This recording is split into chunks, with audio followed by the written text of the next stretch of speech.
Hey! In the last video, I talked about different ways exposure and tension can cause soreness and breakage in your crown section, and solutions. If you haven't seen that video already, here's a link to it. In this video, I'll go over some interesting ways gravity plays a hand in crown section damage. Gravity is invisible, but it's all around us and plays a huge role in how things operate in and out of our body. Sebum, which is a miracle oil produced in the sebaceous glands attached to every hair follicle, slides out the sides of every hair strand. Some of the oil makes its way down your hair strands, but due to the curls and kinks of your hair, without manual assistance, most of it sits on your scalp. Sebum lubricates, coats, protects, and balances the pH of your hair and scalp. But because of gravity, and based on the shape of your head, most of the sebum produced in your crown section ends up sliding down to your nape area and the area behind your ears, leaving this section less lubricated, less coated, and less protected. This is another great reason why you should set up your grid in a way that gives you easier access to your crown section, because you're going to have to massage, hydrate, and seal this section more often than the rest.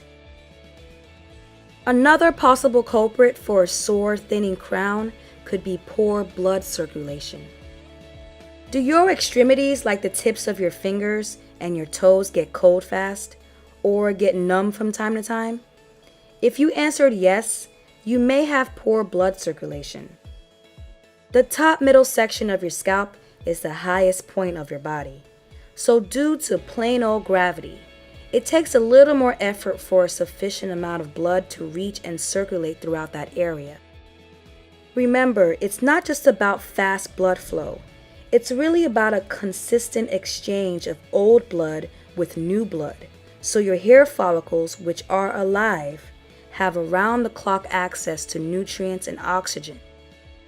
But the solution is simple. Get up and move. Let me explain this with facts. When you move, as in cardiovascular exercise, the harder your heart pumps blood. Over time, with consistent cardio exercise, at least 30 minutes 5 days a week, your heart actually changes by increasing the size of its left ventricle. With a larger left ventricle, even at rest, your heart will now be able to hold more and deliver a bigger burst of blood and oxygen with just one beat. Assuming you eat well and you don't have digestive issues, more blood flow per beat means more oxygen and nutrients for your whole body, including your entire scalp. Inverting your head, especially after a workout, is also really beneficial for boosting blood flow to your scalp. If you're already active and you have a sore and breaking crown, check your hemoglobin levels with a doctor to see if you may be anemic.